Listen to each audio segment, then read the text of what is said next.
मी मैद्याची मठरी करून राहिली. हे मैदा घेतला 1 वाटी. हे मुगाची डाळ रात्री भिजत घातली, सकाळी काढून ठेवली, त्याला कपड्यावर सुकू दिलेली आहे. हे बघा, हे अशी खूप पाणी नाही पाहिजे याच्यामध्ये, सुकलेली आहे. आणि त्यासाठी मी यामध्ये घालून राहिली सोप, जिरं, ओवा, थोडा हिंग, तिखट, लाल तिखट आणि चवीपुरतं मीठ, चवीपुरती थोडी साखर. साखरेने थोडीशी चव चांगली येते.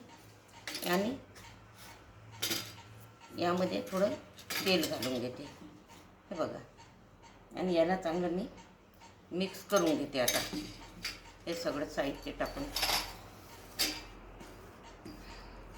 आता यामध्ये मी हे मुगाची डाळ घालून घेते. हे बघा, जेवढी पिठामध्ये हे होईल मावेल तेवढीच टाकायची. याचा गोळा झाला पाहिजे. हे एवढी घालून घेते मी. याला मिक्स करते. पाणी घालून भिजवून घेते, थोडं थोडं पाणी घालून याचा गोळा तयार करते मी. कणकेसारखा, कणकी जशी भिजवतो आपण पोळ्यासाठी, चपातीसाठी, तशीच भिजवायची. हे छान याचा गोळा करून घेतला. असाच घट्ट गोळा पाहिजे, लाटताना थोडंसं कडक पाहिजे. आता याला अर्ध्या तासासाठी रेस्ट करायला ठेवून देते झाकून. हे पहा, आता हा गोळा मी तयार केला होता. आता हा चांगला कडक झालेला आहे, मुरलेला आहे. आता मी याला लाटून घेते. पहा,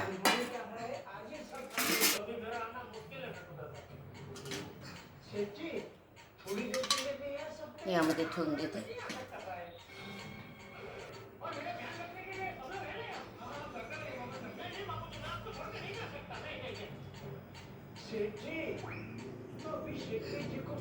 असा गोळा करून घेते आणि याला हे पीठ लावून लाटून घेते.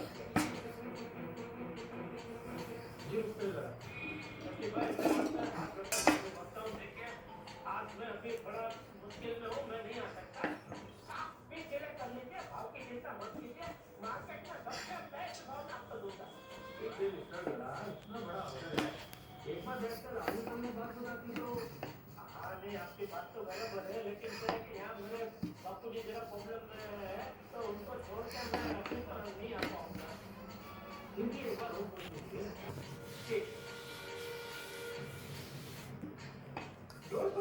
छान. आता याला पातळ पातळ लाटून घेते.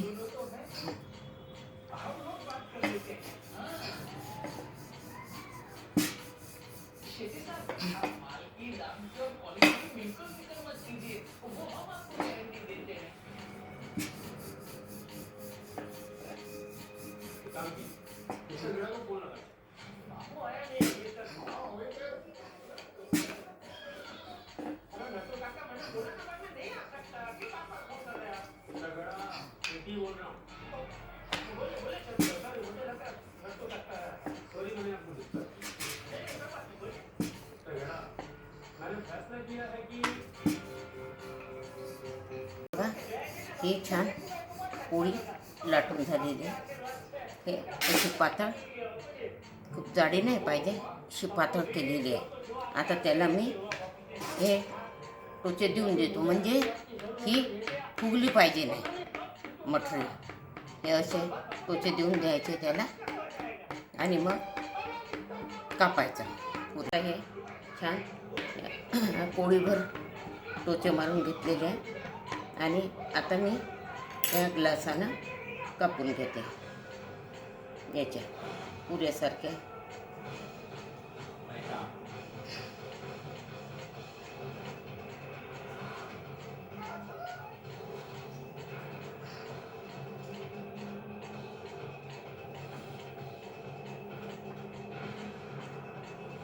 आता हे बघा, आता संपतच आला आहे. हे टोचे मारून घेते आणि ह्या मठऱ्या कापून घेते. अशा पद्धतीचे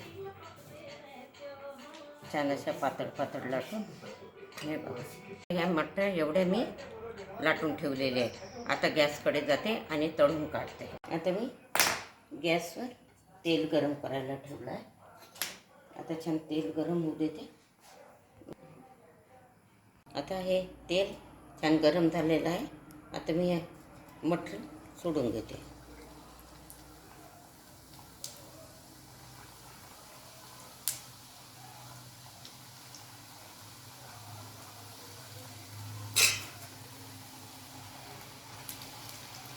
हे बघा, आता ही मुगाच्या डाळीची आणि याची मैद्याची मठरी केली. आता मुलांना सुट्ट्या वगैरे लागतात, मुलं गार्डनमध्ये जातात. हे कुरकुरेने हे ते खाण्यापेक्षा हे अशी मठरी करून द्या त्यांना आणि असे छान कुरकुरीत. हे बघा किती छान कुरकुरीत झालेली आहे. संध्याकाळी तुम्ही चहाबरोबर सुद्धा खाऊ शकता. हे पहा खूप सुंदर झाली. ही जर माझी मठरी मुगाच्या डाळीची आवडली असेल, तुम्ही माझ्या चॅनलला नवीन असाल तर सबस्क्राईब करा, लाईक करा.